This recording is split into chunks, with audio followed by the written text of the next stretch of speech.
Good evening from San Francisco, California, the West Coast. It is 10:41 p.m. Pacific time. A lot of people are probably asleep by now in the United States and perhaps Canada and Mexico, wherever, well, in the Western Hemisphere. But anyway, that doesn't matter. I want to introduce myself. For those of you who don't know, my name is Connor, also known as Hague Fugitive, and I am pro Russia.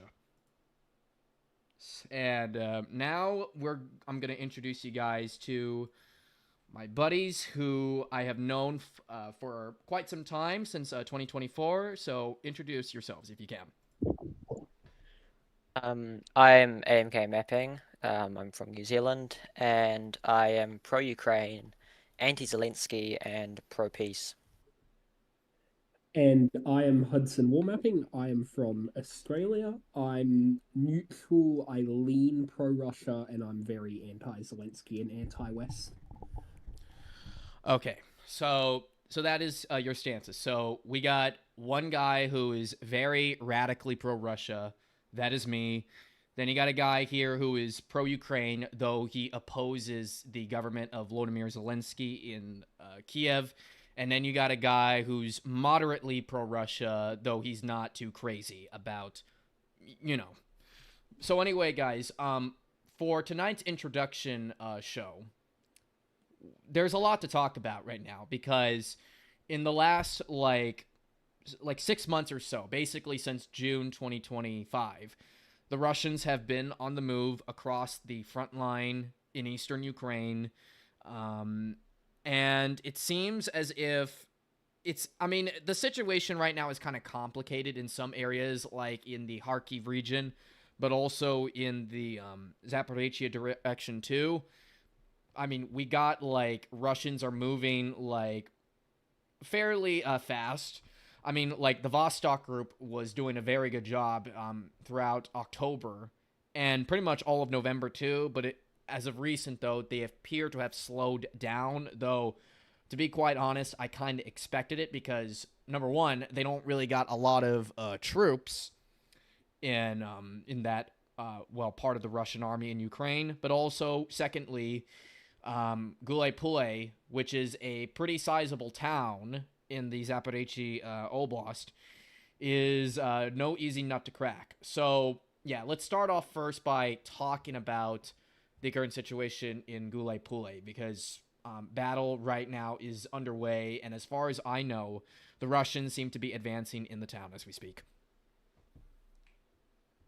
Yeah, well, Um, Polyopolya, in case, as I'm sure a lot of people watching will know, has been on the front lines since practically the beginning of the war. I think it would have been 2022 because we had the initial Russian push from Crimea, and the front just kind of stalled outside the city, Yeah, they got pretty and close. it's yeah, but that also means since it's been so stalled, like the front line's just been static outside, like south of the city for almost 4 years. Ukraine's built some very tough defenses there, and I think what we're seeing right now with the current Russian offensive in Zaporizhia and Dnipropetrovsk oblasts is they're outflanking a lot of these um, old and very strong fortifications, which would have been very difficult and costly to push past from the south. And what do yeah, you think of the situation yourself, Hudson? yeah, I think I agree very much with AMK. I think one important thing to note is this entire, I guess, cascading of the front westward from, if you remember, first when Vugledar fell, then Velika and Novosilovka, and then it pushed west to like Andreevka, Klevtsova, and now all the way to Guliaipola, and it's only going to continue going further west. I think a lot of this comes back to that Russian, if you remember, that Russian breakthrough from like from Prechistovka and up toward Vugledar and Shakhtarsk. I think that was a very, very decisive breakthrough that allowed all of this. For all the people, I guess, pro-Ukrainian copers that were saying Vuhledar isn't strategically important, clearly it very much was. I mean, if you Yeah, guys recall, during January 2023, the Vostok group was in complete shambles. They were insanely corrupt, very incompetent, and this one general, if you guys remember, he literally ordered a bunch of tanks into Ugledar. Like he tried to go full old school, like sort of like pre 2020's warfare into Ugledar. Like he thought he could take the town easily just with tanks alone. And as we remember very well, it did not go too well. They lost a lot of vehicles, and I think there were some casualties too during that whole fiasco in Ugledar. And yeah, to this day, I still don't understand why that guy hasn't been sent to the gulag, because that is just Yeah. something you do not forgive your commanders for. Like when you commit a failure as catastrophic as that, how could you forgive someone like that? Like, and Did, yeah, didn't looking they? looking back now, it's amazing to see how Vostok used to be so bad, but now they're arguably the best overall army group in all of Ukraine right now for Russia. Yeah, I mean they're definitely making the most progress out of all of the different army groups, 100%.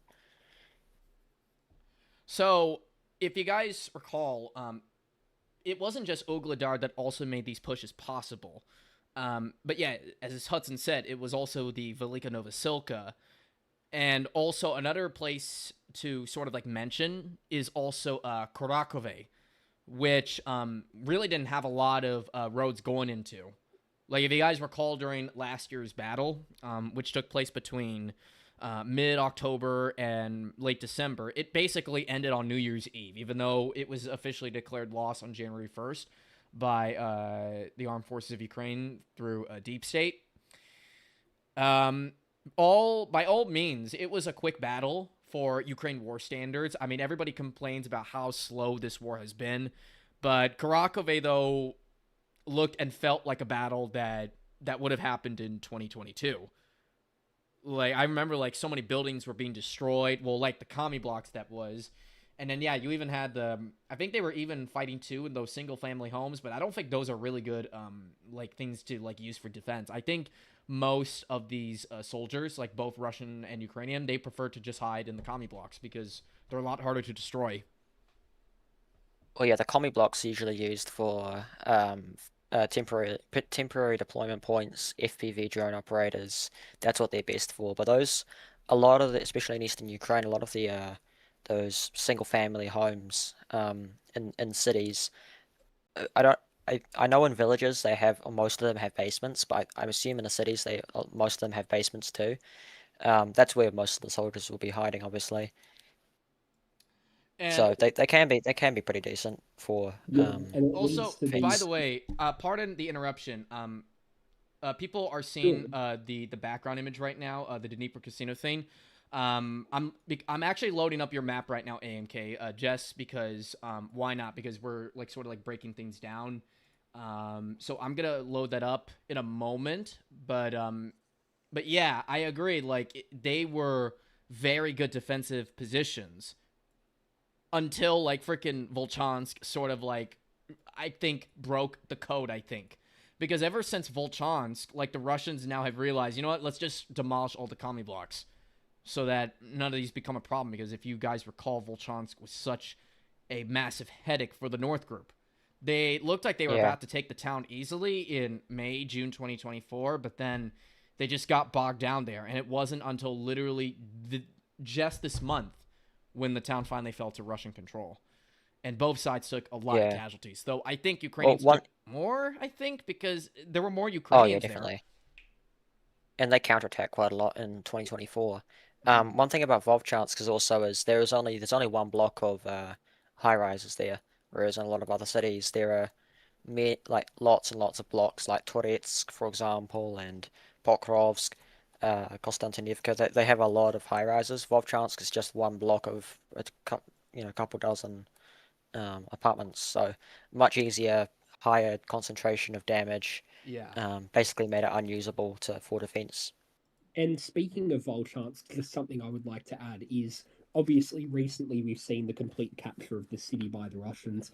I think It's almost like the Russians have overcome an absolutely huge obstacle by taking and clearing the city. And I think now, if you look, and I've spoken about this on my channel, if you look south and southeast of Volchansk Hmm. toward Billy Kolodyaz, you have a lot of open fields and very favorable terrain for Russia that they could use to mount a big push to, I guess, if we're looking longer term, this whole northeastern pocket, Billy Kolodyaz to Prikoletna to Varvarovka.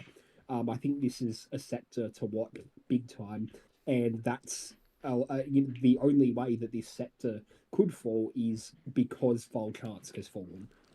Now, as much as I want to get that optimistic for the Russians, I want to just talk a bit about the elephant in the room that has been making some headlines as of late in the circles, and that is, of course, the city of Kupiansk.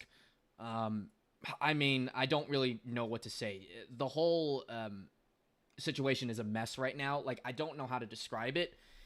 I literally cannot tell who actually controls the city. Like, the Z committee map has stated that the Russians still seem to hold some parts, though they have admitted Ukrainians have counterattacked. But at the same time, but like then you have Russians finally advancing on the eastern side of the Oskar River. And I want to mention, by the way, when it comes to like the Kharkiv region, in order for the Russians to truly start retaking stuff back, like reversing all that crap from like September 2022, they have to not just get Volchansk back, but they also need to get Kupiansk back too. It goes both ways. Like, because without both of them, I honestly don't know how far they can achieve in Kharkiv region without, of course, suffering some major logistical issues. But if the Russians feel like they can do it without Zapad, which, I mean, to be honest, I think they're a liability, then yeah, I think they'll take a crack at it. But you have to expect the advances in 2026 initially to be quite slow because Zapad is just so inconsistent, both offensively and defensively. Yeah, and I, I yeah, personally, I've been warning about this northeast corner of Kharkiv Oblast for quite some time now, and Kupiansk, in my opinion, and some other people's opinions, is was the primary objective for the Russian campaign in the sector. Capturing it would largely cut off the main last Ukrainian defenses east of the Oskil. It would level the front line and allow for the Russians to really begin pushing outwards and pressure that whole corner, which is very difficult for Ukrainians to reach due to a lack of roads and having to cross the Siversky Donets River. That whole area has been ripe for the Russians to take. And so naturally they went for Kupiansk as the primary objective, and that if you look up near the international border north of Kupiansk in the Milove, Ambane, Kolodyazne area, where they crossed over probably, I think it was June of this year. I think I can't quite remember, Yeah, it was during but this summer, definitely. It was during summer. yeah, that sector up there where they crossed over, I believe, in my opinion, it's more of a diversionary sector.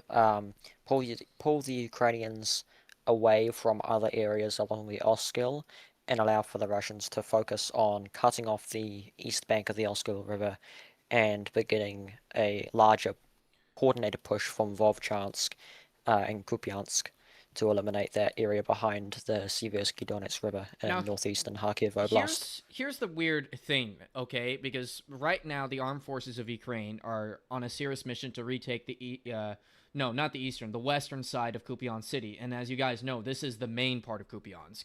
This is like literally where back in the day before the war, this was where most of the residents lived. This is where the central Rada is. This is where all the big commie blocks are. I mean, it's obviously the more important part of Kupiansk. But at the same time, though, I find it also strange right now that the Russians are actually advancing again in this area. And it seems so far as if they're achieving some noteworthy successes. But again, like they're struggling on the western side. And again, like there's a lot of conflicting information going on here, especially after the big deep state update, which claimed the recapturing of Kindrashivka, Radkivka, and Moskovka. Now, Moskovka, I'm willing to believe is true. Radkovka, though, I don't No. And as for Kindrashivka, I'm kind of 50-50 on that one too. It's a very confusing situation that I personally believe is partly a media campaign by Ukraine's government to sort of like show that the armed forces of Ukraine, as they are right now, is still able to like defeat the Russian army, like right now, like they can exhaust them or they're still able to push them out. But I'm of the opinion right now that this army, offensively wise, is cooked. The armed forces of Ukraine's window of opportunity to kick the Russians out of all of Ukraine back to the 1991 borders, let alone 2014, has already closed. Like, it's not going to happen. So what they're Oh, it doing closed now. as soon as Russia invaded. What? It closed as soon as Russia invaded. I don't think Oh, Ukraine will absolutely. open it. Yeah. Yeah, in retrospective, it may have closed as early as February 2022, though you guys could argue that after their successes in Kherson and Kharkiv regions during that fall, it looked like it would have been possible for them to, I guess, maybe do the unthinkable and pull off the biggest upset in modern warfare. But then they just stopped. And then when that happened, the Russians then took their sweet time to mobilize over 300,000 guys, not just to the side of Kherson that they still control, which is the um, eastern side, but also they also build up a lot of fortifications too in the Zaporizhzhia direction. So ever since the failure of this counteroffensive in 2023, it just feels like they have sort of gone beyond the point of no return. I mean, if any of you guys have watched the PBS documentary that came out in the U.S. lately, it shows you the grim realities of what happened during that summer, and it was horrible. It was probably one of the most predictable, most obvious counteroffensives or military operations in general that was going to happen, and I believe that was part of the reason why it failed. There was no Oh yeah. surprise Well, element. There was no surprise it was a element. PR operation. It was PR.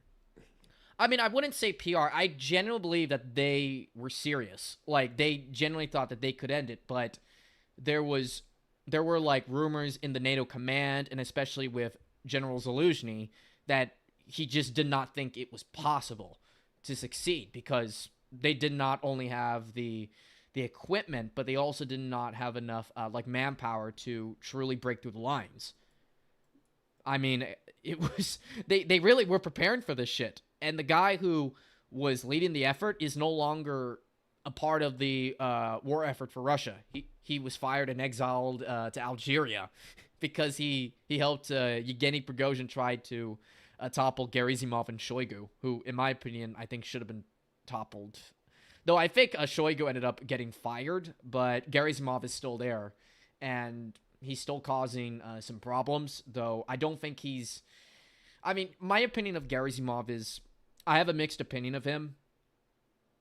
I mean, they tried to fix some mistakes, but he has a very old school like Soviet way of thinking, and I just don't think that is compatible with today's style of warfare. He needs to go. Yeah. Well, speaking of old school ways of thinking, with the Ukrainian 2023 counteroffensive, I think in my opinion, one of the main reasons why it was never going to succeed was because they used outdated NATO doctrine for their for their big pushes. You know, large columns of tanks and armored vehicles. It didn't take into account the changing realities of this very modern war. Um, they didn't adapt to those changes like they have now, you know, because now when Ukraine does these pushes, like what we see in Kupiansk, obviously it's a very different context, completely different goals. It's much more localized, but nevertheless, when Ukraine is pushing in Kupiansk, they are not pushing with lots of armored vehicles. In fact, I haven't seen a single armored vehicle used by Ukraine for advances in Kupiansk in like 2.5 months, I think. So for these attacks, 99.9% of the work is carried out by small groups of infantry, drones, and artillery. And that combo that Ukraine has, along with every now, sometimes using glide bombs, that combo that Ukraine has been used by Russia for a long time, but it's obviously having some localized successes for Ukraine, too. I find it So yeah, also. that Go ahead. Sorry. yeah, no, I was just going to say, yeah, that their lack of ability to adapt to the changing realities of this war has always been one of the biggest I guess dragbacks for both sides. I noticed, and also, yeah, those tanks that were going down south towards Robotine, or Robotino, like they were either getting destroyed by Ka-52 alligators, helicopters, or they were getting also wrecked by FPV drones. Shit that the armed forces of Ukraine do nowadays. You guys remember the Bayraktar drones, by the way? Speaking of which, remember how those used to be Oh seen as a yeah, game changer? But now yeah, at the they're beginning, they're yeah, long gone. They don't like they barely use them anymore. yeah. And Well, don't and that never we yeah, all you go. forgot about the depleted uranium shells too. Those are supposed to be a game changer too. What happened to them? Oh yes, yes. Yeah, everyone was talking about the cluster ammunitions. People were talking about the Oh, that too. javelins, the challengers. No F-16. offense to the Brits, Challenges. but those were pieces of shit. They completely flopped. And then my country's own tanks went to Ukraine, and most of them have been destroyed. It's Like, in like because a couple months Ukraine too. because Ukrainian command committed suicide with them in Rabotsina. I heard No, the also Abrams. the Abrams got wrecked really hard in the Pokrovsk direction. Yeah, I that's what I was remember meaning. like Yeah. last summer and last fall, they were getting Oh yeah. completely destroyed.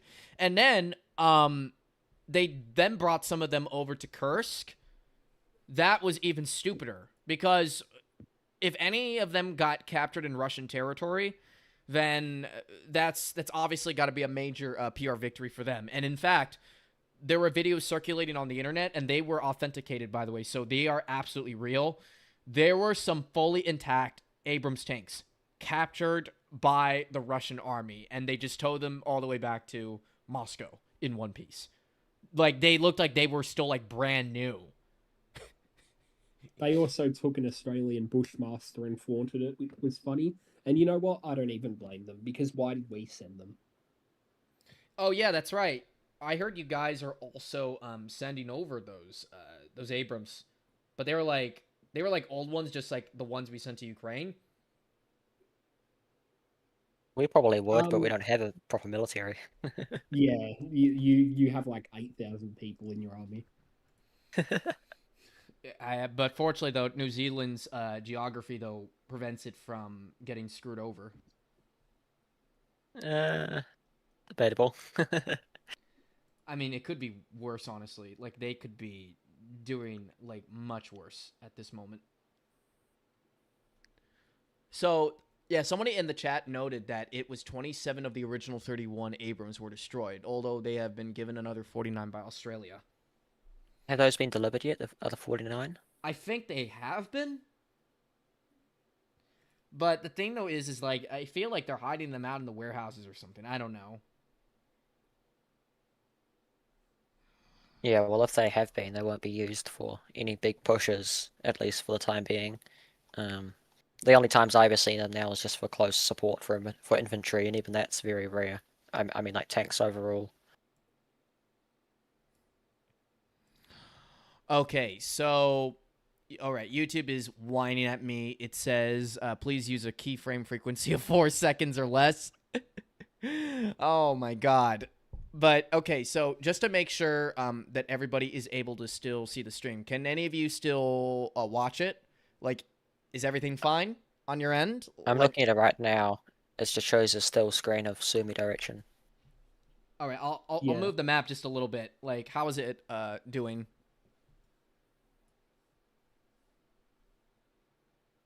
No, I don't think anything's happening. I'm just Oh waiting for no, it to no. update. Oh, yeah, Yeah, there we go. Yeah, it's working now. Cool, Oh, that works. okay, so it's fine. All right, so anyway, but yeah, getting back to the Kupion's direction.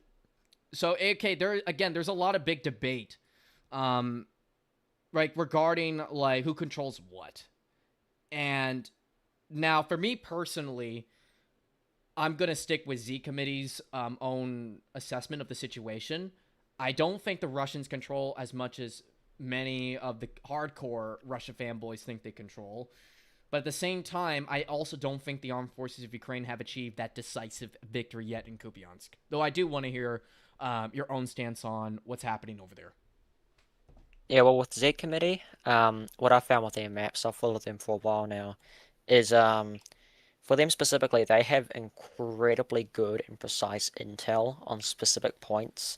Kind of like how Playfair has really good intel on like specific FPV drone strikes on cost down to Nevka. Z Committee has like really precise info on specific points. Now the issue with Z Committee and Playfair as well is, well, I guess they have different problems, but for Z Committee specifically, they will draw a line from one point to another point where they know the Russians have been, ignore any consolidation or if it's DRGs or anything, and then draw a massive line, a massive spearhead. And we saw that with their Pokrovsk maps where they were, Oh, that where the was terrible. Pokrovs looked Yeah, all over the place. they were like drawing like weird lines and snakes all over the Yeah. place. So that's It the was same a thing pretty with cool map. Kupiansk. They were sort We of were they It's the were same sort of thing with like Kupiansk. they were sort of like doing the same thing that Deep State was doing in certain places on the Sort front. of, yeah. Yeah, so it's kind of the same thing with Kupiansk. So they're really good for knowing, like, if you see a change on their map with like Russians are in a certain advanced in a certain area, you can say with almost 100% certainty that they have been there at some point, and that can be used as a supplement for determining a true situation. But yeah, with Kupiansk, um, I forgot what their map looks like. I think they updated it today. It's I think it's less than what definitely less than what a lot of pro-Russian accounts say, but still quite a bit more than significantly more than what Deep State says. I won't say pro-Ukraine accounts because all the maps I've seen for Kupiansk have all of a sudden updated when Deep State dropped their update. It's all so centralized, that information space. Now, No this one is was really my making any maps. okay. I actually want to take a moment to sort of talk about a bit Deep State. All right. Now, I'll be frank with everybody who is watching the stream right now. Okay. For those of you who are not subscribed to the Hague Fugitive Telegram channel, absolutely subscribe to it if you haven't already. And second of all, I have this series of posts on my channel in which I would basically show what Deep State is saying. Like, because you never know. Deep State is probably, in my opinion, one of the more unpredictable maps to use.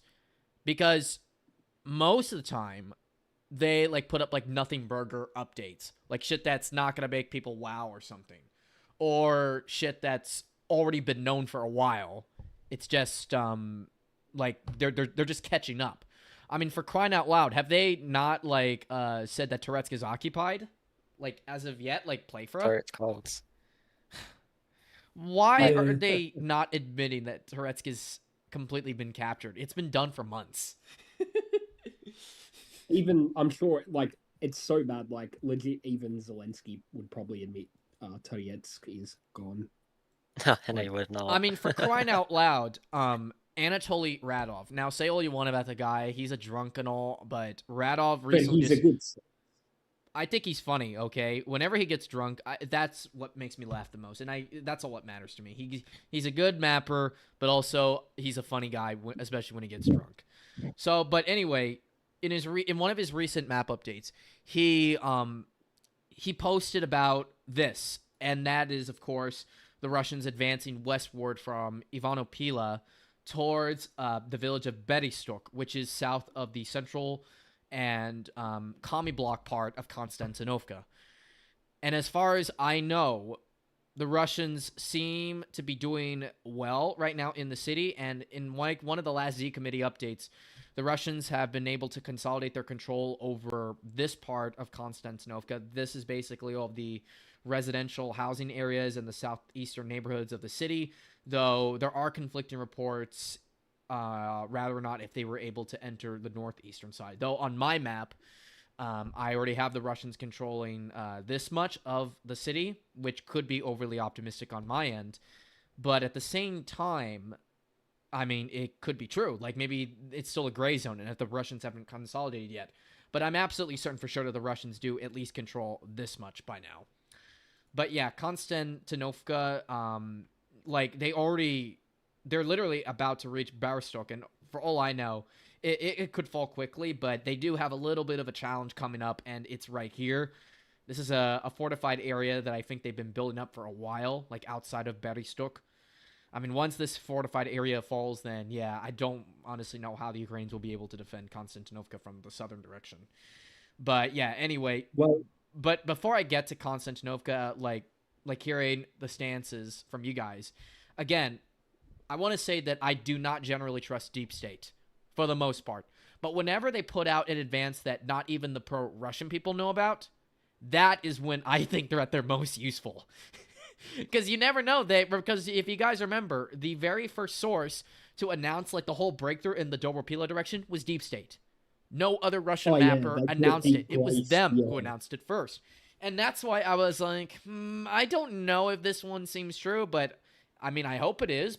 And in retrospect, I think it was very much true. It wasn't DRGs like how many of us thought it was. It was definitely actual Russian troops that went to Kutrivyar and Zoloti Kolodyaz. And yeah, the Russians lost there, but they're definitely going to be back now that they have Shakovo and most of Sofivka under their control. It will definitely happen. You just got to wait a little longer. But yeah, as I said, I don't generally trust Deep State most of the time, and I think Suryak should stop taking them so seriously. So anyway, One uh, thing about one yeah, thing about deep state is that a good thing, another thing they're useful for is if you look at their map and you just toggle between the different dates and you can see the gray zone shift slightly.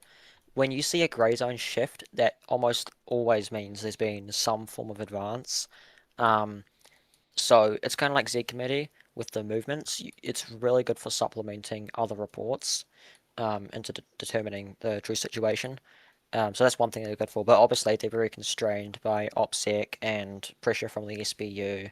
Um, but with the Zoloty Kolodyar's breakthrough, I think they were one of the few times in the last year and a half, 2 years that they've shown the true situation of an advance.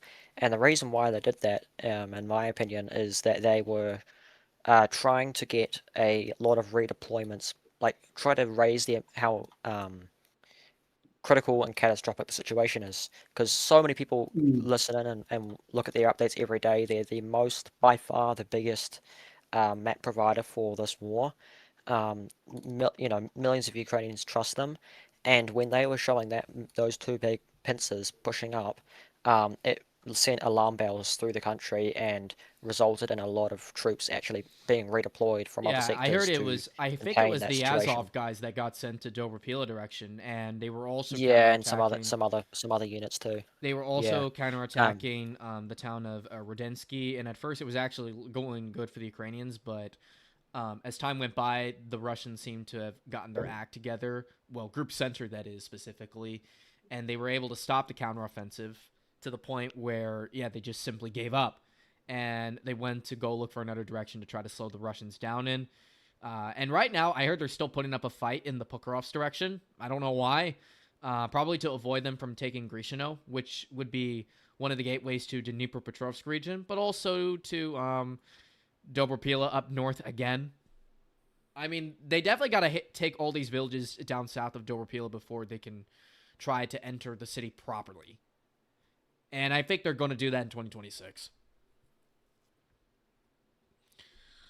But yeah, so now talking about Konstantinovka, so AMK and Hudson, what do you guys make of the situation right now?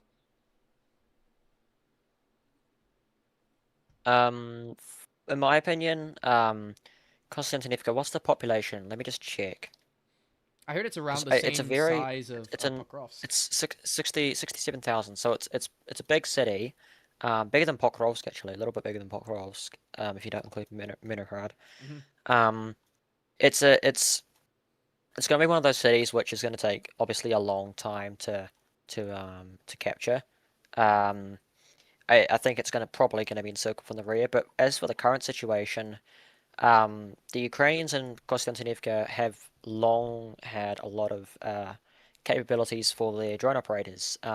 Before the Russians entered the city, almost all drone operators in the Chasiv Yar direction were stationed in Konstantinivka. They have the infrastructure for it. There's a lot of areas for them to hide. They constantly change positions, and it means that they can keep up constant pressure on the Russian assault groups, which are attempting to push and consolidate through the eastern suburbs. And in the eastern suburbs right now, less so now, but it was a lot more before, where uh, basically everything's done with small groups, meaning that both Ukraine and Russia have overlapping positions behind each other, encircling each other. Radov, I think, put it best by saying it was a layered pie. And we saw the same thing in the Dobropelia direction for a while, and Kupiansk for a while, and still now to some degree. In Konstantinivka, that kind of those small groups, small assault groups, um, because Russia's using them, Ukraine is responding by using those exact same tactics, and it just results in a really messy situation. But because of the just Russia's sheer advantage in manpower and firepower, and the constant airstrikes on FAB strikes on Ukrainian temporary deployment points, um, yeah, the full destruction of the city. Russia's just able to keep kind of maintaining the initiative and grinding forward block by block, consolidating block by block. But obviously that means there will still be positions trapped behind each other because of those tactics. So yeah, it does mean they're able to have the initiative, but more so just due to capabilities rather than tactics in this situation. Now, do you personally think that because the thing is, the Battle of Konstantinovka is sort of like, let's be honest, it's way overlooked right now. Like almost nobody is talking about Konstantinovka. Everybody is talking about Pokrovsk, Gulay-Pule, even Kupiansk. Like all these other urban areas are being talked about. Like even fucking Siversk. Like nobody is talking about Konstantinovka, despite the fact that it is the first piece of the overall puzzle for Russia to take control of the entirety of the Slavyansk-Kramatorsk metropolitan area within northern Donetsk region. A lot of people don't seem to, well, at least on the pro-Ukraine side. I'm sure the pro-Russia people know. I mean, like, why wouldn't they? That this could be the end game here for the whole conflict in Ukraine, though I'm not so sure about that because I do believe that even after they take these two cities, I think the war is still going to go on until like maybe 2027. That's when I think a compromise could be reached or something. And by the way, we'll talk about the so-called peace stuff maybe near the end of the stream. But but yeah, the thing is, right now, it seems the Russians have the edge in Konstantinovka, and in fact, the Russians are now beginning to advance north of all places of Chasiv.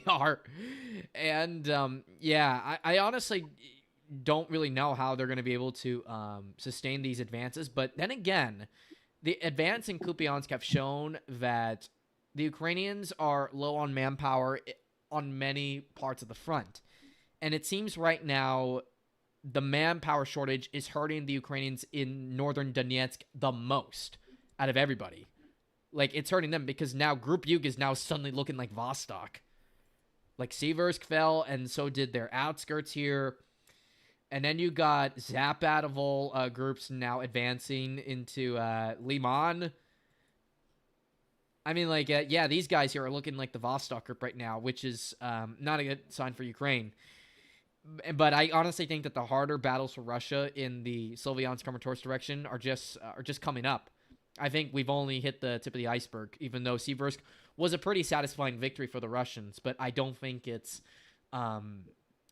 too massive yet, though it depends on how far they advance. Because if they at least touch the Seretsky Donetsk River here, then yeah, I would consider it a full-blown rout. Though I will say right now that a rout is maybe starting now, but I won't consider such a thing until they meet up with the Zapad guys on the river. So, yeah. But anyway, I actually now want to get your stances and opinions on what's been happening in Siversk because, as you guys know, it's one of the pathways to Slavyansk-Kramatorsk. So, yeah. Give me your thoughts on it and how big this could be. Yeah, well, Siversk has held. I mean, the Russians have tried to reach the 3 city years. for almost 4 years. I mean, they reached it Oh, one yeah. time in 2022, just before the counteroffensive, but they didn't actually consolidate outside the city. And then Ukraine retook Bielorhodivka, and we all know what happened in Bielorhodivka. That was a The nightmare for Russia. They were like strongest village known to they man. literally couldn't take that place until like I think it was like 2024 or It was so. this year. It was this year. They took it in April, I think. No, March of this year. It's Okay. ridiculous how long that village held. Strongest material known to man, Bielorhodovka. So it was Bilogorivka that was holding the line for Seversk. Wow, just Well, wow. yeah, that in the heights southeast of the city. But obviously they took Bielorhodovka first, and those last tactical heights southeast of the city fell about a week and a half ago, a couple of weeks ago. Um, but yeah, the loss of Seversk has been obviously greatly overshadowed by Kupiansk. That's been a very successful informational campaign by Ukraine to cover up the loss of the stronghold city, the last city in the Bakhmut district. Um, and the loss of Seversk could be very detrimental for Ukraine. But I think a lot of it depends on the situation south and west of the city, both in the fortifications there and in the tactical heights and villages there. Um, because west of Seversk, there's a lot of still a lot of old, strong fortifications. And I think the reason why we're seeing those Russian pushes Hmm. and the reactivation of the front line southwest of Seversk is to prepare the front for a larger, more coordinated push towards the Mykolaiivka, Rai, Oleksandrivka area. Um, just getting closer to Slavyansk, I guess, I and personally think, eliminating more I of that mean, fortified area. one thing is definitely for sure now that Seversk is gone, because a lot of people are hyping up a potential push on Sylviansk. Well, personally, I'm not buying the hype yet. Oh yeah, I agree. For one particular reason, there's still one major roadblock in the way, and that is Liman. Once you get Liman out of the way, then yeah, then we can talk about a push on Sylviansk. Yeah, definitely. Because but yeah, that's the thing, is that one thing I will say for sure now that Seversk is out of the way is that Liman is doomed. Like, it's definitely going to fall somewhere in the first quarter of 2026. Yeah, well, Liman also has massive logistical issues too, and it has had major issues with that for months now. Russian drone operators there seem to be very skilled. Rubicon is operating there along with You other areas, guys, obviously. do you guys actually remember the first and second battles of Liman and like how they went? Like, they were Yes, so I fucking do. fast, but this one is the longest one of them all. A This couple is of days like this battle of attrition. Liman. This battle of Liman is the one that's the most serious of them all. Because, and you know what, Oh yeah. I don't blame the Ukrainians for holding out their positions this long, because this will be probably the last time Liman will be contested for in this war. Oh, Very absolutely. likely. Yeah. I don't see Um, anything happening in this city once it changes hands again.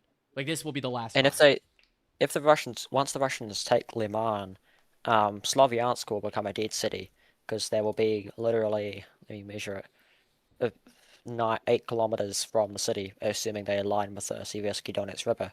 Um, it'll become basically what Dobropilia and Konstantinivka are now, with no life. Because right now, surprisingly, even after almost 4 years of war, Slovyansk and Kramatorsk both Hmm. have somewhat normal life for civilians. Obviously, there's very much less people in the city now, but there are still shops open. I've heard from people in the city that there are cake shops open, and there's still restaurants open and stuff, despite the bombardment. That was as of a few months ago.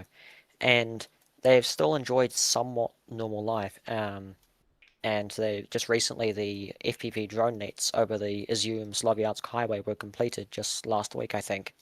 So, if the Russians advance significantly further southwest of Siversk, Kramatorsk will become a dead city, and if they take Liman, or once they take Liman, Slavyansk will become a dead city. Druzhkivka, for example, it's currently in the process of becoming one of those dead cities where basically it's only military personnel and maybe a couple Once thousand Sofivka civilians. and Turetsky are completely secured by the Russians, then Druskovka, I think, is cooked. Oh yeah, well, there's very few people there anyway, but there is still kind of life there, I guess you could say. But it's just yeah, it's getting very close to the front line. And yeah, and I also think that I mean, again, the situation is unfolding, especially um, in the Pokrovsk. Well, now I'm gonna call it the Krasnoyarsk direction, because the Russians love to call the city just that. So yeah, it's getting much worse for them in Sylviansk Kramatorsk, and I think it will only worsen as we go into January 2026, because, as I said, a moment ago, we got, of course, the second major elephant in the room, and that is Pokrovsk and Minograd. And oh my god, this is like freaking Mariupol all over again. Except this one is just inexcusable. Like, you look at this pocket here, guys. I mean, Hudson, I want to get your opinion on this, because this has got to be one of the most diabolical encirclements in this war's history. Like, this one was probably the most preventable of the cauldrons. Like, there's no excuse. Oh yeah. Oh yeah, it's well.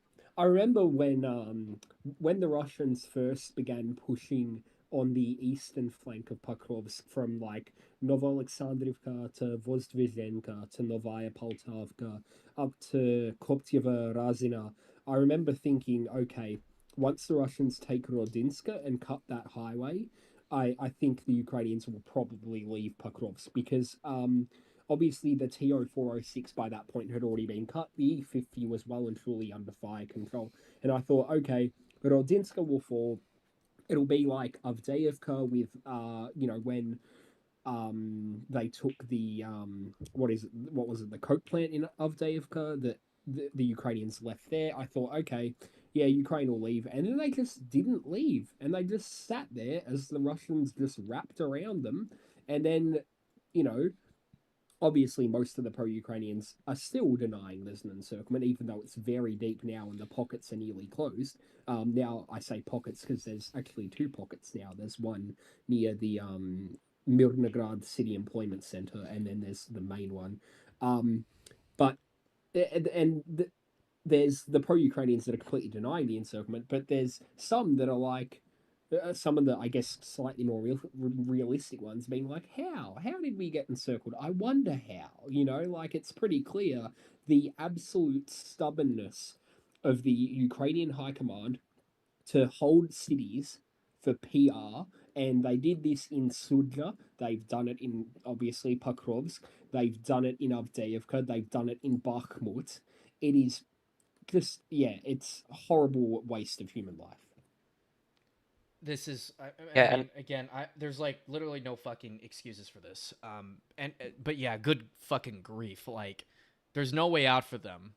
And if you look very closely at AMK's depiction of the situation, like all of the major positions, like the very important parts of Minograd, are now either taken by the Russians or in a full blown gray zone.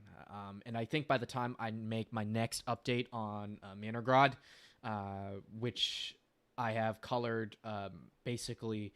I mean, I've colored all these commie blocks in favor of Russia, but I don't understand why AMK isn't confident enough to paint it all red yet. But it's okay. We all have our different opinions on what's going on there. But yeah, I think what I'm going to do in my next update is I'm going to actually remove the blue and just leave it gray and just wait for the final announcement that the city has fallen to Russia, because this actually leads me to my next question.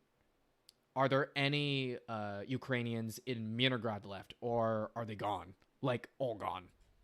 there's probably still, I'd say, 100 maybe, There's somewhere definitely, around As that in number. there's soldiers definitely or not enough civilians? to organize a No, resistance. Definitely no, not. no. That Soldiers. all the stage of organized resistance is coming to an end, if not already I'd say, yeah, done. 50 to 100. Yeah. Yeah. I think the goal of the whole Leningrad encirclement, I think it was a purposeful action done by the Ukrainian command. Um, I think I think it's a very good delayer for Russian advances to the Hiroshina, I guess, Belitskaya line, you could say, Yeah, north of Pokrovsk. yeah, because we all know what's going to happen once Minograd is gone, and they know this very well Yeah. too. Once this pocket falls, like once the It's remainder, Achirotinav, yeah, isn't it? once the remainder of these areas here fall to Russia, then it's on to Dobropila, and it's also on to Dnipropetrovsk region. Slavyanka, yeah. And also, some center guys might also end up joining Group U 2 for their assault on Slavyansk Kramatorsk. So, yeah, it's going to free up a lot of Russian soldiers once this shit is over. Yeah, and it also means that they can properly use Pokrovsk as a logistical hub, because right now they can't go down that highway through Minohrad. Oh, that's right. That's Um, another thing is that Syriac actually was that's what talking I mean about. about the delaying. Yeah, Yeah, the delaying yeah, action. because It's not they're actually a dropping all good sorts of like logistic. bombs or something, like FPV drones on Pokrovsk right now. But once they get Minograd out of the way, then that's it. Game over. Yep, and they'll have a very, very solid logistical hub for future pushes beyond, yeah, to Western Donetsk, Eastern Dnipropetrovsk Oblast. I think they're gonna go to. I think Group Center is gonna go. I think one half of them is gonna go to Dobropila. They're gonna try to finish the job off there, and then the second group will go into Dnipropetrovsk region, where they're gonna try to take Mazova and perhaps also finally capture Novopavlovka. That's what I expect to Well, happen in 26, but that's just my opinion on the matter. Well, I think Nova Pavlovka will be able to just be dealt with by the, we've seen this time and time again. The initial Russian assault fails, but then they make us, more slow controlled push, and it works out. We saw this with probably the biggest one is Solidova. The Russians made a big frontal assault, failed, and then they just slowly enveloped the city and took it. And I feel like, it could be a very similar thing with Nova Pavlovka. In regards to like Mierzova, I think naturally when Nova Pavlovka falls, well, because Nova Pavlovka is a decent supply hub in itself, because it has a few roads coming out of it to the northeast and down to obviously like Dachna and Zeleny Kut. I think Russia will push up toward Mierzova mainly from the south. And then the actual area where the two army groups will meet will probably be Slavyanka, where they meet from the east, like from Pokrovsk, Grishina, and then from the south, from Novopavlovka and Mierzova, I think. Yeah, but I think more likely, judging by the direction of the pushes, yeah, I think it's yeah. I think yeah, I agree with you. Never mind what I said a moment ago, but I think the next battle that's gonna happen, like one of the first battles I think of 2026 is gonna be in Beletsky. Like this will be the first. Oh, This will be the site of the first post Pokrovsk battle, right here.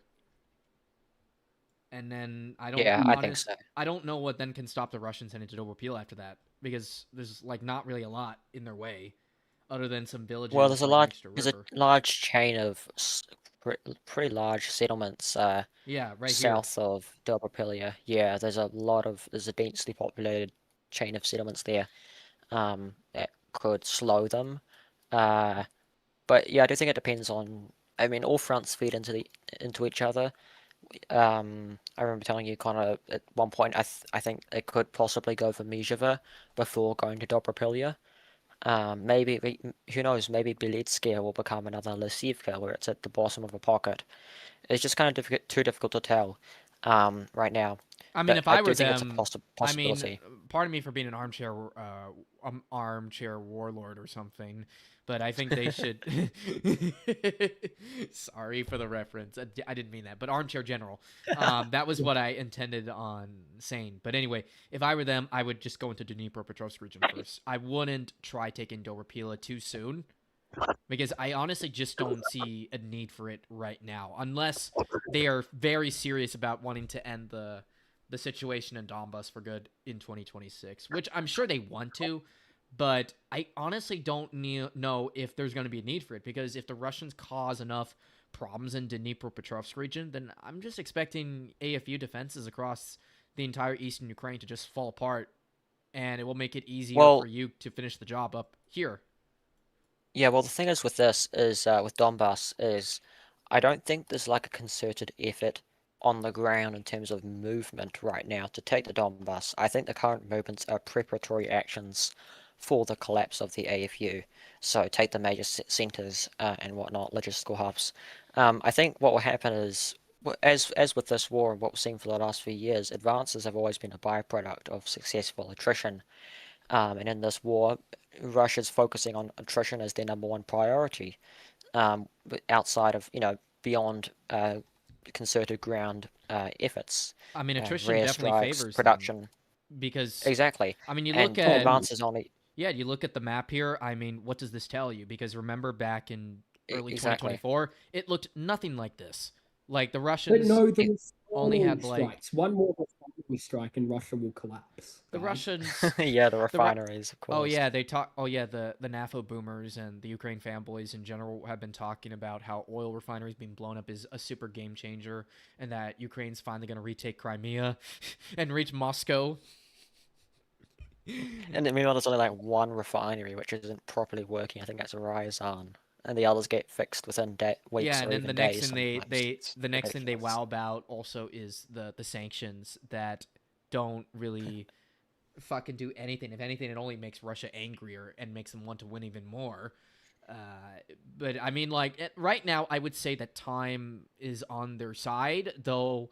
I do think they're on a limit themselves.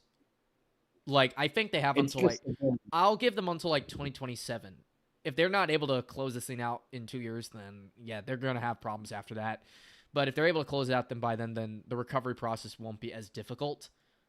But Well, a final yeah, collapse won't happen due to a collapse of defenses. A final collapse will happen due to a collapse of the AFU's coordination and well, ability to also put the up meaningful institutions, defense. also just also the running out of manpower. institutions of the Yeah, Ukrainian state, because you guys got to remember what happened in Syria when Assad fell last winter. He fell because his entire government just rotted from the inside, from corruption, from a lack of funds, and of course, a lack of help from foreign allies. I mean, there were a multitude of reasons that led to the fall of Assad's regime falling apart as it did. And I believe we're starting to see some similar patterns show up in Ukraine, especially with the corruption issues. Because as you guys know, Yermak was fired recently, or he resigned, even though I think he was actually fired under pressure of the U.S. government. But it's looking very familiar. Like, this is a story I have read and seen before. I One thing I just I think Zelensky add is gonna face the same fate as Assad in the next 1-2 years. One thing I just want to add is I think like I guess before we move to that is just going back to about Russia being on a timeline too. I think we have to remember ever since Andrei Belousov was appointed the Russian Minister of Defense in early 2024, Russia has made the transition to a full scale war economy, and um not only is Russia has Russia massively ramped up military production, but in a war economy, military production itself actually influences supply and demand positively. So as long as Russia is at war, this war economy will keep Russian civilian life afloat. I think Russia have until like 2030. Not that they need that long at all, but like I genuinely that this is how sort of a war economy works is the first priority is military production, and then the aggregate supply and demand generated by that contributes to stocking the shelves at supermarkets and stuff. So I just wanted to bring that up. Yeah, and also the Chinese and the Indians have not completely closed up shop with the Russians, so I don't expect any sort of economic collapse to come anytime soon. The Yeah, Russians are still definitely not. literally being like called on like by proxy, even from Europe, for all their oil and gas. Like like some way or another, like the Europeans and all of these developing countries, rather be in the West or in the global South, they're always going to find a way to get Russian oil. And that's how they're going to keep making their money, rather be through legal or illegal means. Russian oil is that valuable. So it's, yeah, I just don't see any economic collapse happening unless some fluky shit like occurs, which is honestly, as of right now, very unlikely. I mean, I know it's not easy for the Russian people right now, especially in the western part of the country where they got to deal with a lot of Ukrainian FPV drone strikes on their facilities and, of course, on their apartment buildings. But when compared to World War II, when the Nazis invaded, like the Soviet Union, is it really that bad? Like all things considered, because I mean, yeah, it's a completely different level. I don't think it's Life in that Russia bad. is far more normal than in like Ukraine. From what I But understand, both sides, from what I understand, and pardon me for the interruption, from what I understand, when you talk to like when you look at like videos of Moscow and St. Petersburg, also known as Leningrad, life just goes on. Like the Russian government has done a great job at hiding the fact that there is a war ongoing that involves their country, and not just any war, but a large scale war. Like the people there just don't notice it. It's like it's not happening. I want to bring up something that I'm sure you'll find very interesting. I actually met very recently with someone who has been to Russia. He went to Moscow in mid 2024, and he's been to Russia very recently. And he said you couldn't tell the country was at war at all. Like it's just nothing's different. It's just it's normal life. All the stuff about because of the sanctions, there's no food on the shelves is just massive bullshit. And yeah, Yeah, it's real because I feel like part of the reason why they were able to cover it up so well, as great as they did, is part of the reason is that they haven't done a full scale mobilization of the male population, unlike Ukraine. Like if you go to Ukraine, you clearly don't like. There's clearly no normal life there. It just doesn't exist. Like every day, it feels like it could be your last day on Earth. Like it's there's literally no normal life there. It just doesn't exist unless maybe you live in the Transcarpathian Mountains, where I guess I think that's like the only part of Ukraine that the Russians have left alone. Uzhgorod, I heard, is the safest city in all of Ukraine, but Lvov yeah, is not. we'll probably Lvov though gets targeted like a lot, along with Ivano-Frankivsk. They hit Mukachevo recently. The the whatever that plant was in Mukachevo near Uzhgorod. also That was doesn't like matter how far Carpathians. west you are, you still can't escape the mobilization bans. Oh yeah, no, that's the thing. Is that I even heard rumors that they were also drafting a bunch of Hungarians from that city too. Like they're looking for everybody to send to the front line. Like Oh yeah, manpower's their biggest issue. So yeah, 100%. Wouldn't be And surprised. like especially seeing the videos, and I know I've showed you AMK, and I think you kind of did the video of the Ukrainian soldiers like throwing tires and rocks and kicking mobilization vans in Odessa, and I love that. That is so funny. Yeah, it's only in Odessa. I think they're Yeah, legit. resisting. I think they're resisting the mobilization the most in Odessa, if I'm correct. Oh, 100%. Oh It's got yeah, a it's large a Russian fun. population too. Yeah, they all hate. None of them like the AFU. They see them Well, probably in similar ways it's, as many of the Donbas people see the Ukrainian state. yeah, just to a lesser degree, I guess. I mean, I mean, Ukraine there's a is. whole. Have you seen the Odessa typical Telegram channel? It's run by a Russian. It's not run by an Mm, actual Odessan, but they have a lot of. It's most of the people in it are from Odessa. It's got hundreds of thousands of subscribers. And yeah, they are very anti-Zelensky. They get a lot of info on like Russian attacks on Odessa. Um, I guess yeah, it's that and just general, I guess, sentiments and from what I've heard in local channels and just in general.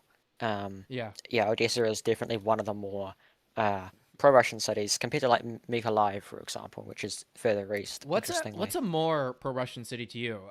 Would you say Odessa or Kharkiv is more pro-Russia? Odessa, Against 100%. Odessa. Odessa, Yeah. yeah. Odessa's kind of like yeah, it's probably the most pro-Russian city outside of like the Donbass, Zaporizhia, Kherson, and Dnipropetrovsk, I'd say. Yeah, Outside of those five Dnipropetrovsk is a regions. very interesting.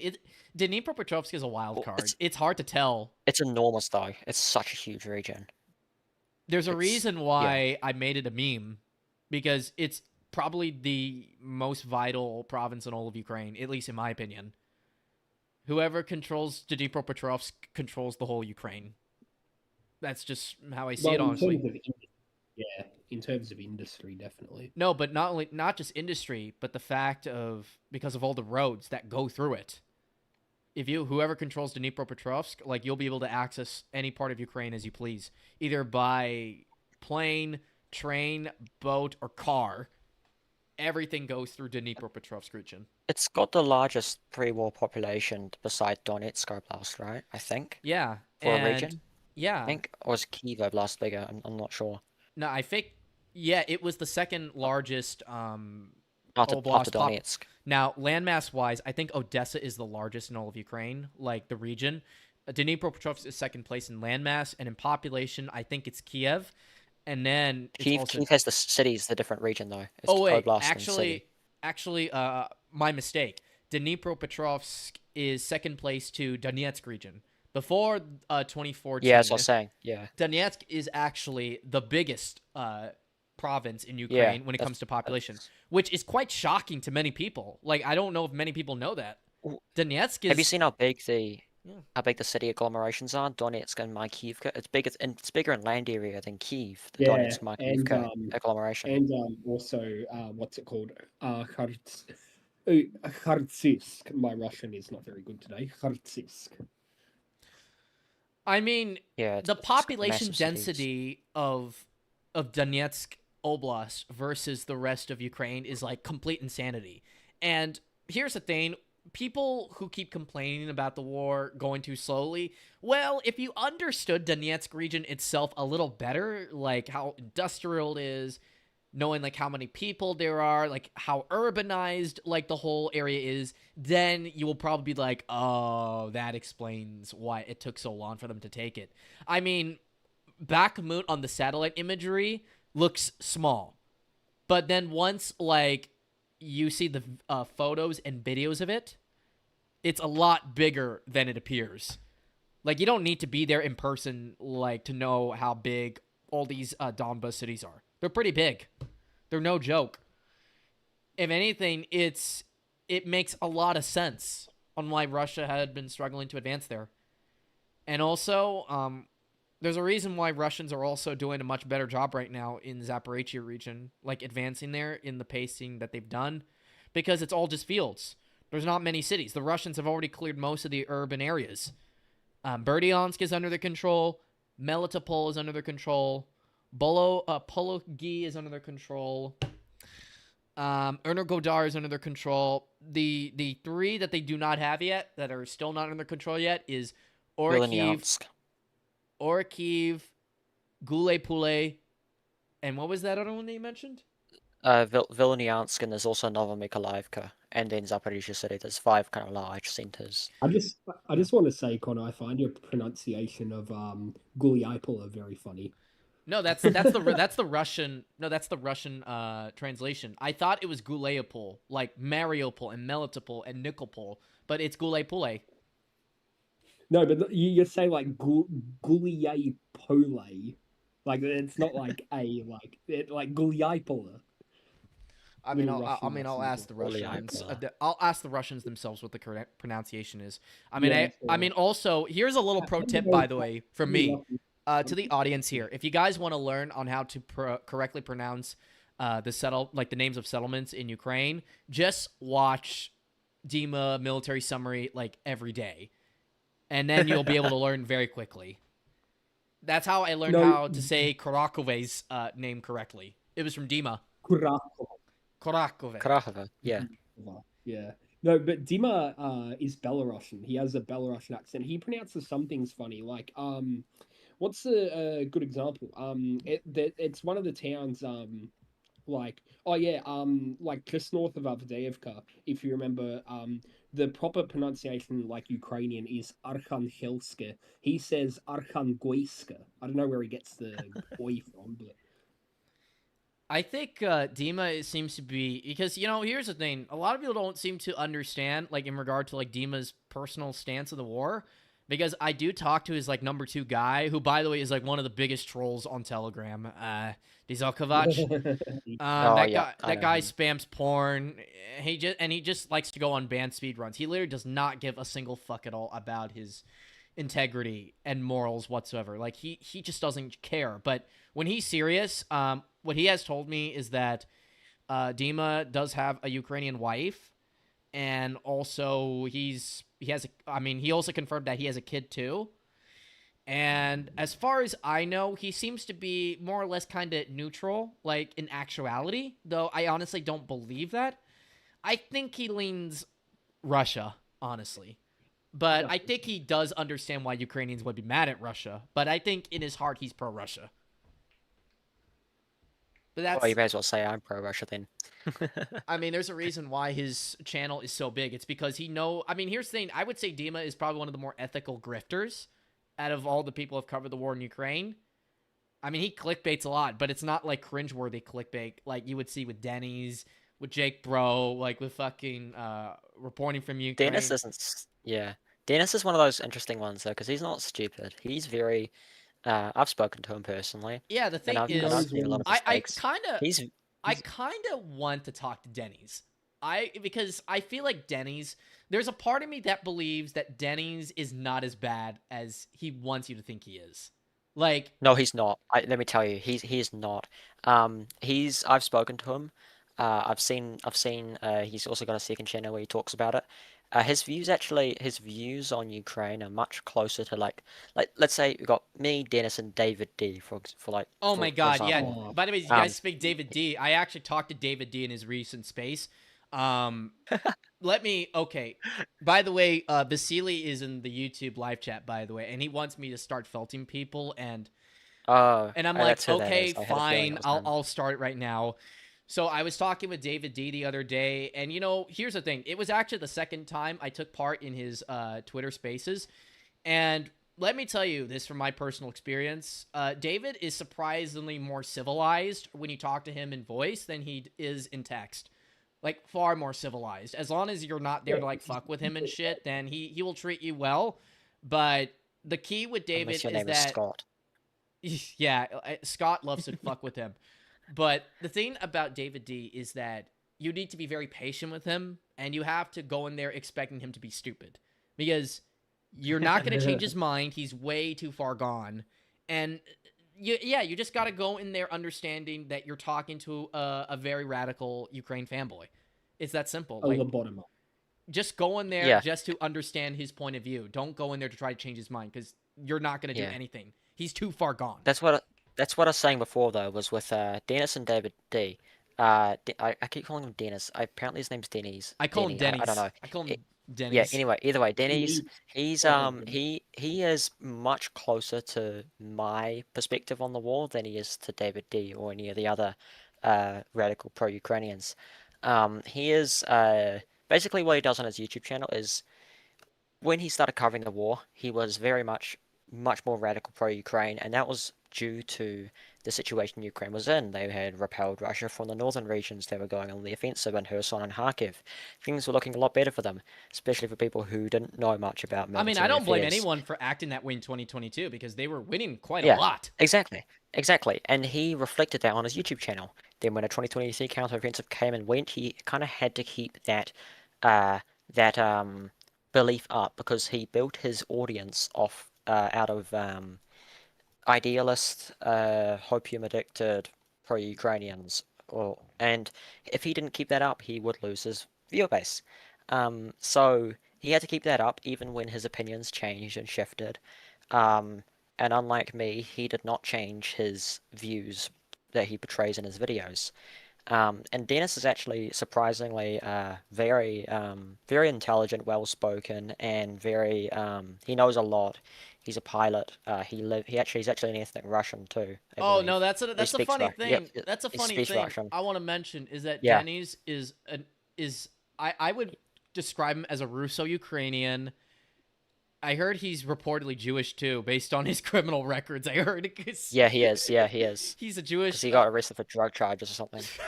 Did he? Wait, what? No. And Oh when he my went god. into the US, I think it was a few years ago, someone dug it up or something.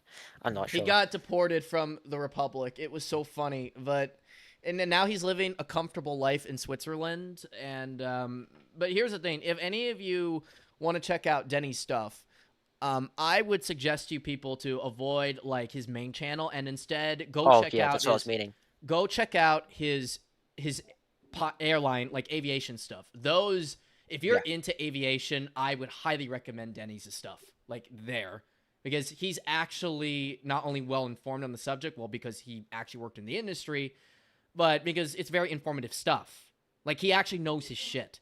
So yeah, I highly recommend checking out Captain Denny's channel if you Yeah, can. I agree.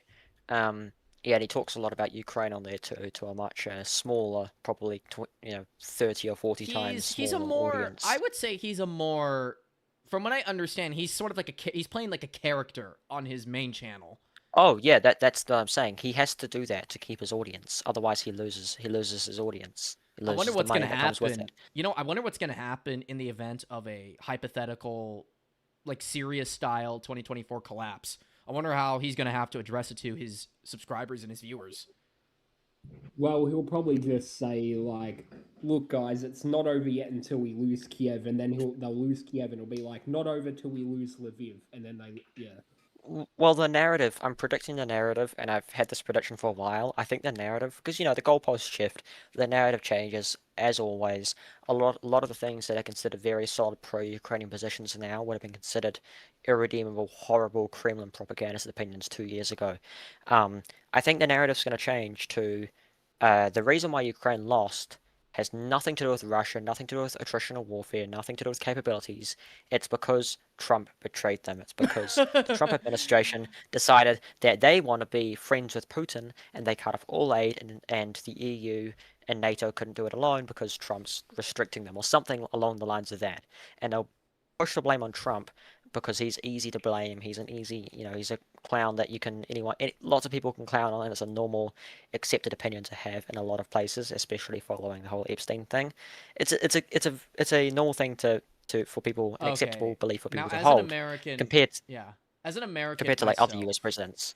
as an American myself, okay, who has lived under Donald Trump, like basically all the time he's been here during his first term and so far during his second term, I will say that, yeah, he's as bad as everybody is saying he is, and I do agree that he is the easiest scapegoat to use when something goes terribly Exactly. wrong. And also, let me tell you, when this whole like anti-Russian sentiment started in the USA in modern times, um, I would say it started in 2016 when, as you guys remember, Hillary Clinton and Trump were going at it in our presidential election 9 years ago, and Hillary lost. And a lot of people were confused because a lot of people thought Hillary was going to win, and a lot of the liberal media and some neoconservative media all pointed the finger at Russia. They said that Russia directly intervened in our elections, and they managed to turn the tide in Donald Trump's favor. But I'm like, what? Wait, you're not gonna acknowledge the mistakes that Clinton made during her campaign? Like not campaigning in the Rust Belt regions, not going to like a fucking like North Carolina, like in all these rural areas that really wanted to hear what she had to say to them. And also, it didn't help that they screwed over Bernie Sanders too in that primary. So a lot of millennials didn't come out to vote for Hillary Clinton that year. I know why she really lost, and it wasn't because of Russia. But to this day, a lot of so-called, um, a lot of these Ukraine fanboys still genuinely believe that it was Russia that costed Hillary that election. So Yeah, yeah, and it's easy to blame. now also I want to mention, because it's getting late for me here in the States, but because we're talking about Trump right now, let's quickly discuss a bit about the so-called peace negotiations. Because this president is trying so hard to make himself look like the fucking like peacemaker, like the ultimate pacifist. Which is kind of funny considering all the illegal piracy that the US government is committing in the Caribbean right now against Venezuela. And all those people on the Well, boats. It's really funny because because he's been striking them, or I think Hegseth has been doing it, but probably on Trump's approval, by the way. And also, Donald Trump has recently been getting screwed over by the countries who he thought he managed to get peace deals done with. Oh yeah, Thailand, Cambodia are at war again. Congo and Rwanda are still fighting it out with each other. And Russia and Ukraine are also still killing each other. Like, all these so-called I peace would love deals, to have the first word on this. I would love they're all to, nothing I guess. burgers. Yeah. So my view on peace in Ukraine is that if we go back to the start of the war, And we don't know what those negotiations that occurred in the very first days of the war were about. The first 2 or 3 days, we don't really know, but we do know a lot about the Istanbul agreements. And what we do know about the Istanbul agreements is, in retrospect, they were very generous to Ukraine. They involved Ukraine not having to give up territory. All Ukraine had to do was become a perpetually neutral state and, instill Russian as an official language, not join NATO or the EU, stuff like that. Then what what happened with the Istanbul agreements is the West sabotaged them. Mostly Britain and the US, France, Germany, basically pulled Ukraine away from the table. And this is because, and AMK's explained this beautifully in the past, the West does not actually care about Ukraine. They're using Ukraine as a puppet in order to keep Russia busy so they can focus on China. And that brings us to now where obviously any peace negotiations, because Russia is in such a position of strength, Russia is probably only just over a year away from collapsing the front and winning the war.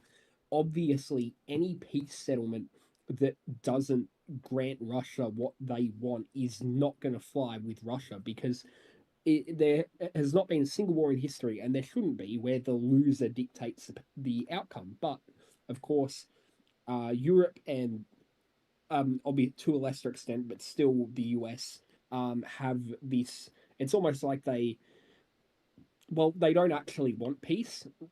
They're just presenting unreasonable, unrealistic, um, you know, settlements to Russia in order to make it look like they want peace when they don't at all. Because at the end of the day, once Ukraine collapses, they'll just go and find their next pawn to use to further their interests. There won't be a peaceful settlement to this conflict. I've said, and you can quote me on this.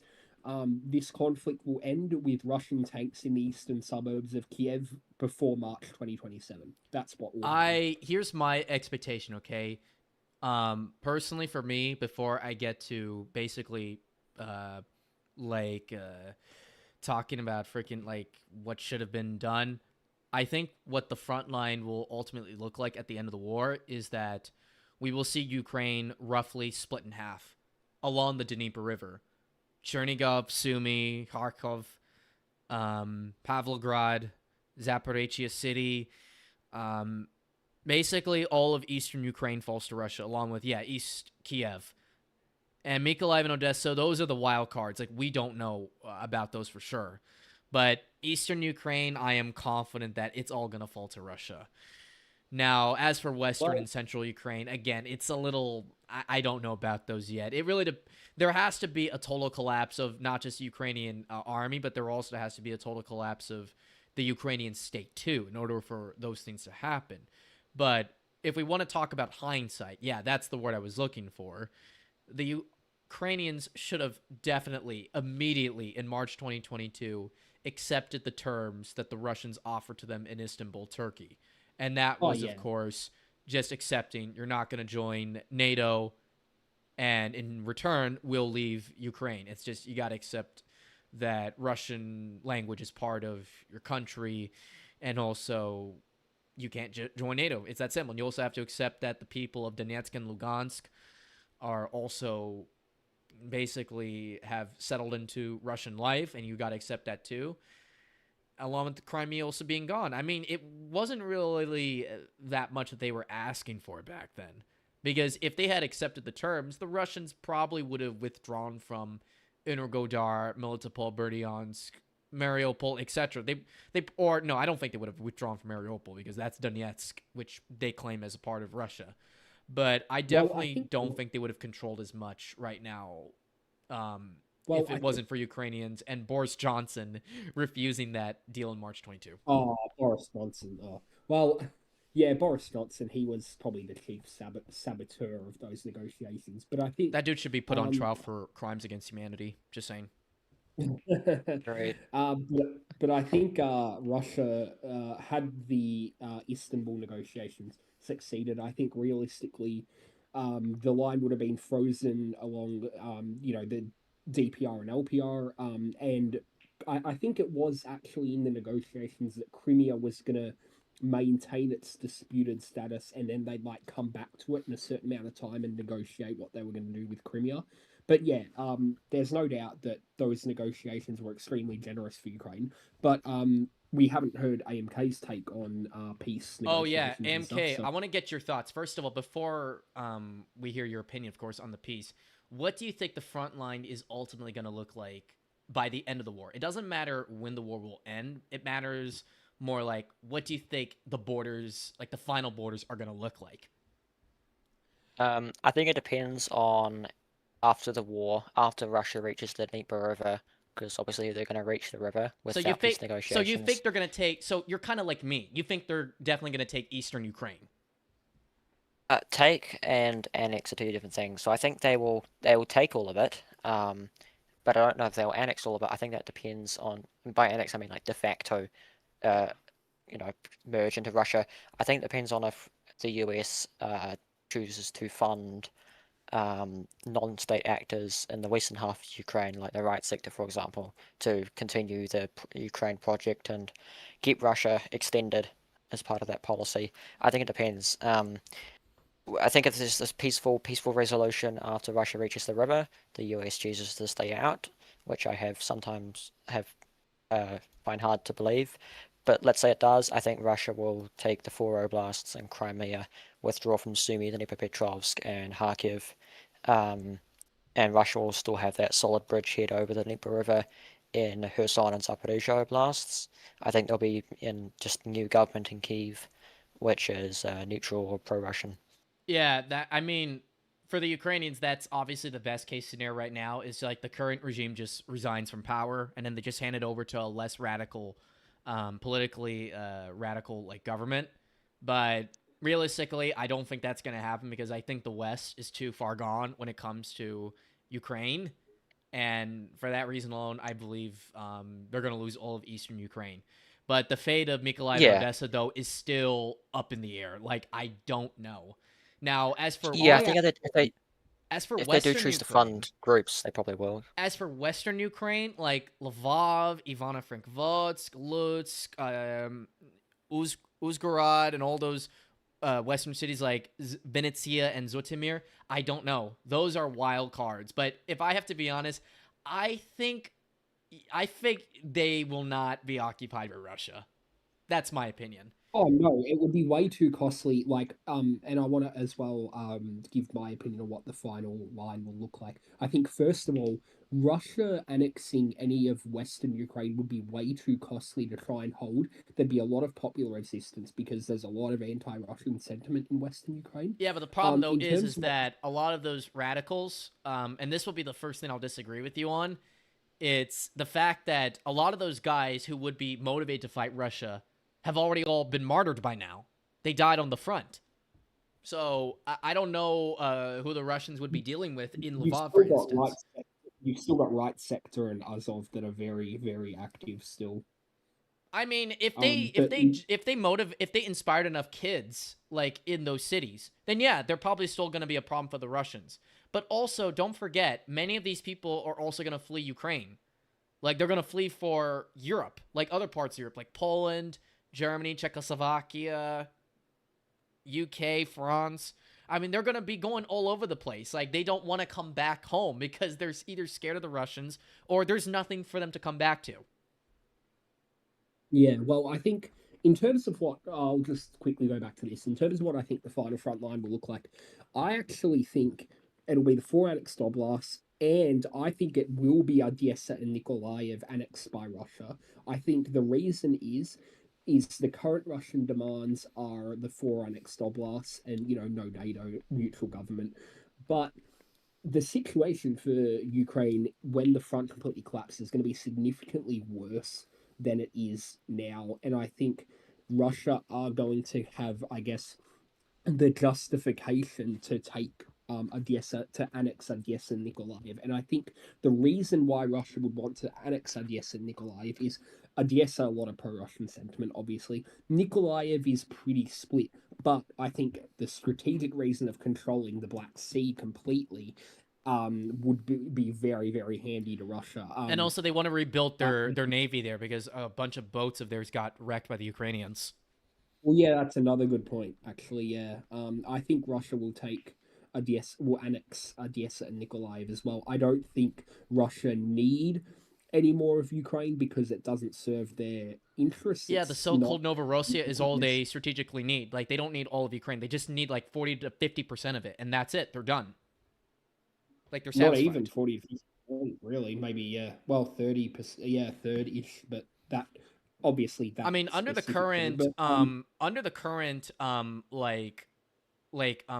proposal from Russia where they take all four oblasts completely, I think it would constitute for like 25% of Ukraine. Like, correct me if I'm wrong on yes, that. Yeah. something like that. Maybe a little bit more. I think 27, 28% maybe. Now, one last thing before I get going, and also along with you two, because I know Hudson has to get going too.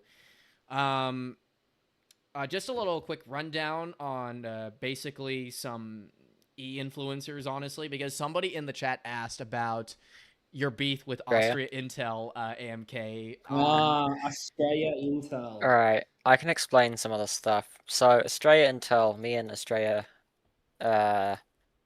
initially, like when I first started gaining notoriety on Twitter and stuff, Australia was one of the most vocal voices which really didn't like me.